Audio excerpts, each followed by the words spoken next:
Finally Korean भाषा परीक्षा 2026 को लागि कोटा खुलिसकेको छ र आवेदन फार्म पनि भर्नको लागि सुरु भइसकेको छ। के कति कोटाहरू आए, कुन क्षेत्रमा, म्यानुफ्याक्चर क्षेत्रमा कति कोटा आए र यी एग्रीमा कति आए, त्यसपछि तपाईहरुको अहिले चाहिँ टोटल कतिवटा क्याटेगोरी छ, 4वटा क्याटेगोरीमा फर्म खुलाएको छ 2026 को लागि।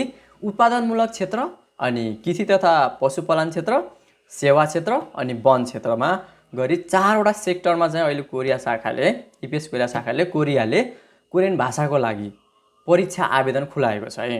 अब यसको लागि तपाईहरुले चाहिँ कहिलेदेखि फर्म खुल्छ, कहिलेदेखि फर्म भर्ने, फर्म शुल्क कति लाग्छ भनेर, कहिलेदेखि परीक्षा सुरु हुन्छ भन्ने कुराहरु चाहिँ म तपाईहरुलाई डिटेलमा भन्नेछु। भिडियोलाई स्किप नगरिकन पुरा हेर्नु होला है। अनि त्यसपछि त्यही अनुसारले तयारी पनि गर्नु होला। र तपाईहरुलाई अब म यो युट्युब अनि फेसबुक अनि त्यसपछि तपाईको टिकटकमा मेरो च्यानलहरु मार्फत, सामाजिक सोशल मिडिया मार्फत तपाईहरुलाई म इपिएस टपिकको आउन सक्ने सम्भावित क्वेशनहरु अनि लिसनिङ धेरै प्र्याक्टिस गराउने छु। तपाईहरुलाई रिडिङ प्र्याक्टिस धेरै गराउने कि लिसनिङ धेरै प्र्याक्टिस गराउने, त्यो तपाईहरुले कमेन्ट गर्नु होला। तपाईहरुलाई म सधैं नै हरेक दिन पोस्ट गर्ने छु र हरेक हप्ता मैले भ्याएसम्म तपाईहरुको लागि के गर्ने छु, क्वेशन तयार गरेर एकदम कसैले नबनाएको इजी तर एकदमै इजी तर एकदम माइन्ड भनेर आफूले दिमाग लाउने त क्वेशनहरु बनाउने छु। तर सबै बुकबाट र बुकको मुनवा, ग्रामर अनि तपाईहरुले मिनिङ जान्नु भएको छैन भने पनि मलाई मेसेन्जरमा अथवा टिकटकमा अनि कमेन्ट गर्न सक्नुहुन्छ र इनबक्स गर्न पनि सक्नुहुन्छ। र तपाईहरुलाई सबैभन्दा खाँचो के छ, मोडल क्वेशन खाँचो छ कि के छ, त्यो कुरा मलाई भन्नु होला है त। ल अब हामी चाहिँ सुरु नगरिकन आवेदन फार्मको सम्बन्धी कुरा गरौँ है त। म तपाईहरुलाई स्क्रिनमा आवेदन फार्म कसरी खुलेको छ, के कति कोटा छ र स्किल टेस्टमा कसरी फाल्छ कि फाल्दैन भन्ने कुराहरु अब इपिएस कोरिया शाखाको वेबसाइटमा गएर बताउने नै छु। फाइनली हामी इपिएस नेपालको वेबसाइटमा गएर मैले यो पीडीएफ डाउनलोड गरिसकेको छु। अब तपाईहरुले यहाँ इपिएस कोरिया शाखाको ग्वारको ललितपुरबाट सन् 2026 को पोइन्ट बेस्ड सिलेक्सन सिस्टम अन्तर्गत प्रथम चरणको कोरियन भाषा परीक्षा इपिएस टपिक 2026 को लागि आवेदन फारम भर्ने सम्बन्धी अत्यन्त जरुरी सूचना भनेर प्रकाशन गरेको छ। कोरियन भाषा परीक्षा उत्तीर्ण गर्नु कोरिया रोजगारी सुनिश्चितता होइन भन्ने कुरा चाहिँ, यो कुरा चाहिँ हामीहरुलाई पढ्नु भन्दा पहिले नै थाहा हुनुपर्छ। र यिनीहरुले पछि यो भन्नुको कारण चाहिँ पछि फेरि कोहीको भिसा आउँदैन, 95% को भिसा त आउँछ, कोहीको घरिघरि 5% 3% जतिको कहिलेकाहीँ त्यो भिसाको अवधि पास भइसकेपछि रोस्टर भ्यालिडिटी सकिने हुनाले त्यस्तो अवस्थामा चाहिँ यो कुरा कुनै पनि मान्छेले गुनासो पोख्न पाउने छैन भनेर पहिले पनि भाषा परीक्षा गर्नु चाहिँ कोरिया जानु ग्यारेन्टी होइन भनेर लेखिदिरहेको हुन्छ। अब नेपाल सरकार यो तपाईहरुले पढ्नु पर्दैन, अब यो सबै पढ्नु पर्दैन। मेन भनेको हामीले जान्नुपर्ने भनेको परीक्षा कहिले हो, फारम कहिले खुल्छ भन्ने कुराहरु जान्नुपर्छ। आवेदन संकलन अब हेर्नु, म यहाँ चिन्ह लाउँछु है त। परीक्षा मिति भनेर भनेको छ, आवेदन संकलन प्रक्रिया सम्पन्न भई जम्मा आवेदक संख्या निर्धारण भए पश्चात कार्यालयको वेबसाइटमा परीक्षाको मिति तथा तालिका सार्वजनिक गरिनेछ। एक दिनमा बढीमा 5 शिफ्ट गरी परीक्षा सञ्चालन हुनेछ। साथै आवेदक संख्याका आधारमा वा अन्य विविध कारण आइपरेमा परीक्षा तालिका फेरबदल हुन सक्नेछ। अब त्यस्तो अवस्था भए मात्र हो, नत्र पनि तोकेको समयमै के हुन्छ, परीक्षा हुन्छ। तर एक दिनमा 5 शिफ्ट गरेर परीक्षा गराउने भनेर भनेको छ। अब आवेदनको क्षेत्र, अनुमानित उत्तीर्ण संख्या। अब हेर्नु, पोइन्ट बेस्ड सिस्टम हो अहिले चाहिँ। अब अनुमानित उत्तीर्ण संख्या, पास गराउने संख्या चाहिँ 7200 हो भनेपछि झन्डै तपाईहरुको 8000 जति पास गराउने छ। 7200 मा 8000 जति पास गराउने छ। 7200 देखि लिएर 8000 भनेपछि 8000 सम्म पास गराउने छ। अब पोइन्ट बेस्ड सिलेक्सन सिस्टमको प्रथम चरणको भाषा परीक्षामा उत्तीर्ण संख्या कट अफ लाइनको आधारमा एचआईडी कोरिया इपिएस सेन्टरले उपलब्ध गराएको नतिजा बमोजिम हुनेछ। अब यो तपाईहरु सबैलाई पढ्नेलाई थाहा छ, नयाँ पढ्नेलाई पनि थाहा हुनु जरुरी छ। अब 40 बाट टोटल 40 वटा क्वेशन हुन्छ। 40 बाट पहिला 40 लिएर आउने, 7200 मा 40 लिएर आउने, 5000 भयो भने अनि 39 लिएर आउने 3000 भयो भने चाहिँ कट लाइन कति हुन्छ 39 हुन्छ 38 लिएर आएको चाहिँ फेल भन्ने पास त हो तर हामी कोटामा परेनौँ है त्यही भन्न खोजेको हो। अब तल जाउँ मेन भनेको हामीलाई चाहिएको के हो कोटा हो। कोटा कति खुलाएको छ त अहिले चाहिँ कोटा चाहिँ 4 सेक्टरमा खुलाएको छ 4 सेक्टर गरेर टोटल 7200 जना पास गराउने भनेर भनेको छ। उत्पादन म्यानुफ्याक्चरमा चाहिँ 5000 कोटा हो भनेपछि अब यसको 5000 कोटामा तपाईँको अब फर्म भर्ने कति हुन्छन् त्यही अनुसारले अब पहिलो चरणको दोस्रो चरणको अनि कतिवटा चरणको परीक्षा हुन्छ त्यही अनुसार कोटा बाँडफाँड गरेर जस्तै 5000 पहिलो चरणकोमा अब तपाईँको 90000 भयो भने पहिलो चरणकोमा 30000 अनि त्यो अरू दोस्रो चरणकोमा 30000 गरेर अब त्यसरी बाँड्दाखेरिमा चाहिँ झन्डै 2000 जति हुन्छ। 2000 एउटा एक चरणमा 2000 जति पास गराउँछ 2025 जति 6000 जति गराउन सक्छ टोटल गरेर। कृषि तथा पशुपालन क्षेत्रमा 2000 जना एग्रीमा चाहिँ 2000 को कोटा खुलेको रहेछ अनि सर्भिस सेक्टरमा चाहिँ तपाईँको 100 जनाको खुलेको छ भने वन क्षेत्रमा है फरेस्ट्रीमा चाहिँ 100 जनाको गरेर टोटल 7200 जनाको कोटा खुलाएको छ 2026 को लागि चाहिँ है। अब यो नियमहरू चाहिँ हामीले जानिन्छ नै एक व्यक्तिले एउटा क्षेत्रमा मात्र दरखास्त फर्म भर्न पाउने छ तपाईले म्यानुफ्याक्चरमा भरेपछि फेरि एग्रीमा भर्न पाउनु हुँदैन। प्रथम चरण उत्तीर्ण गरेपछि छनौट गरेको क्षेत्र परिवर्तन गर्न पाइने छैन है। अब यो तपाईले म्यानुफ्याक्चरमा फर्म गर्नुभयो अनि पास गर्नुभयो तर पछि फेरि म त हैन म्यानुफ्याक्चरमा जान्दिनँ मलाई सर्भिसमा राख्दे भन्न चाहिँ पाइएन।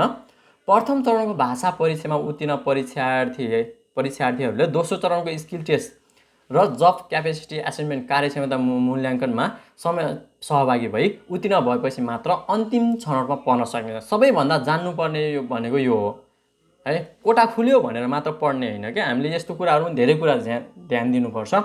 पास त भइन्छ परीक्षामा पास भइन्छ त्यसपछि हामीले स्किल टेस्ट दिनुपर्छ। स्किल टेस्टमा तपाईको अब फिजिकल टेस्ट हुन्छ त्यसपछि तपाईको इन्ट्रोडक्सन हुन्छ छाकीछोके हुन्छ यिनीहरु कुरा ध्यान दिनुपर्छ। उत्पादनमूलक क्षेत्र कृषि तथा पशुपालन क्षेत्र सेवा क्षेत्र र वन क्षेत्रतर्फ परीक्षाको आवेदन फारम भर्दा यसै सूचनाको बुदा नम्बर 9 मा उल्लेख गरिएका सम्बन्धित क्षेत्रको कुनै एक क्षेत्र अनिवार्य छनौट गर्नुपर्ने हुन्छ। अब यही भनेको अब अहिले 9 नम्बर बुदामा हामीलाई त्यही भनेको हुन्छ। म्यानुफ्याक्चरमा भरेपछि अर्को म्यानुफ्याक्चरमा भरेपछि हामीले फेरि अर्को चोटी फेरि हामीले एग्रिकल्चरमा भर्न पाउँदैनौं। एकचोटीमा एउटा मात्र सेक्टरमा फर्म भर्न पाइनेछ। अब आवेदनको योग्यता यो हामीलाई जान्नु पर्दैन। यो तपाईहरुले पीडीएफ तपाईहरुलाई चाहियो भने इपेस नेपालको उसमा गएर 2026 को प्रथम चरणको कोरियन भाषा परीक्षाको आवेदन फार्म दर्ता सम्बन्धी सूचना भन्ने कुराहरु देख्नुहुन्छ। यहाँ यसमा तल डाउनलोड भन्ने हुन्छ तपाईले डाउनलोड गर्न सक्नुहुन्छ है। अनि त्यसपछि अब तपाईको फर्म कसरी भर्ने भन्ने कुरा छ। अब यहाँ मेन कुरा भनेको परीक्षा तथा परीक्षा समय ह्युभिटी सिस्टममा हुन्छ ल्यापटप ट्याब सिस्टमबाट। यो चाहिँ भैँसीपाटीमा रहेको ललितपुर स्थित ह्युभिटी भवनमा सञ्चालन हुनेछ। परीक्षा 5 शिफ्टमा सञ्चालन हुनेछ। परीक्षाको टेस्ट शेड्युल तफसिल बमोजिम उल्लेख गरिएको छ अरे। अब एक दिनमा 5 वटा सेक्सन भनेर 5 चरणमा एक्जाम गराइन्छ। फर्स्ट सेक्सन चाहिँ बिहान 9 बजेदेखि 9:30 सम्म रिडिङ 25 मिनेट लिसिङ 25 मिनेट गरेर 50 मिनेटको हुन्छ। 9 देखि 10:20 सम्म चाहिँ तपाईको बिहानको चरण चाहिँ कति 9 बजेदेखि 10:20 सम्म हुन्छ भने दोस्रो चरणको चाहिँ 10:30 बजेदेखि 11:50 सम्म हुन्छ र तेस्रो 1 बजेदेखि 1:20 सम्म हुन्छ भने चौथो 2:30 देखि 3:50 सम्म हुन्छ भने अर्को 4 बजेदेखि 5:10 सम्म हुन्छ। अब नतिजा प्रकाशन कहिले हुन्छ त प्रथम चरणको भाषा परीक्षा एचआरडी सर्भिस अफ कोरियाबाट अर्को सूचना प्राप्त भएपछि प्रकाशित गरिन्छ।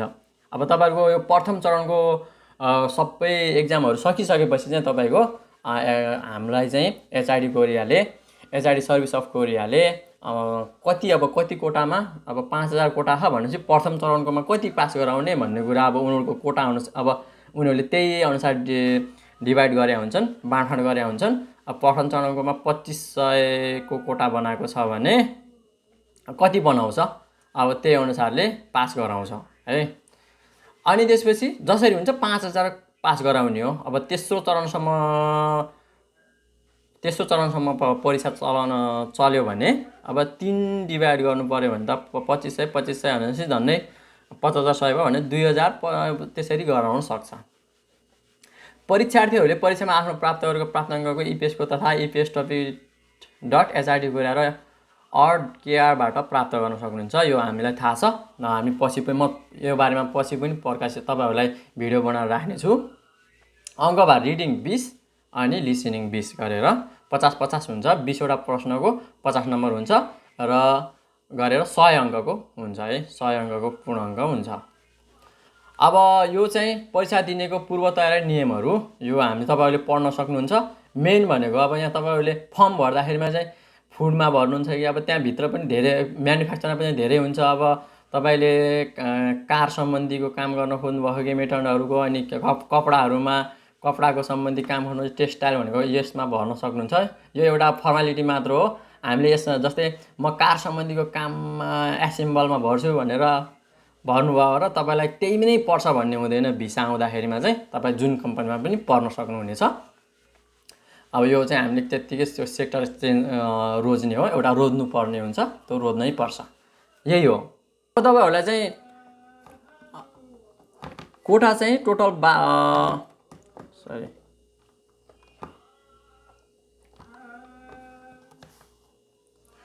कोटा चाहिँ तपाईँहरूलाई टोटल 7200 को कोटा खुलाएको छ समग्रमा भन्दा। अब तपाईँहरूले चाहिँ गर्नुपर्ने के हो, इपिएस अब तपाईँहरूले गर्नुपर्ने काम चाहिँ के हो, तपाईँहरूले गर्नुपर्ने काम चाहिँ भाषा एकदम राम्रो तरिकाले पढ्ने, मोडल क्वेसनहरू एकदमै धेरै गर्ने, अनि तपाईँहरू कहिले कहिले क्वेसनहरू कसरी पढ्ने, कसरी सल्भ गर्ने। अहिले इजी आउँछ, अहिले चाहिँ एक्जामहरू एकदम इजी आउँछ। मेन भनेको मोडल क्वेसन गर्नुपर्छ र बुक पढ्नुपर्छ। मिनिङ चाहिँ बुकमा भएको मिनिङ चाहिँ खानुपर्छ, त्यति हो पास हुनको लागि गर्ने है। ल अर्को कुरा, इम्पोर्टेन्ट कुरा, तपाईँहरूले कमेन्ट बक्स गर्नु होला। तपाईँहरूले इपिएस टपिक मोडल क्वेसन है, लिसनिङ, रिडिङ अनि मिनिङ, सिमिलर मिनिङहरू, अपोजिट मिनिङहरू तपाईँलाई चाहिएको छ भने मलाई म्यासेज गर्न सक्नुहुन्छ है त। हस् त, आजको लागि यति, धन्यवाद।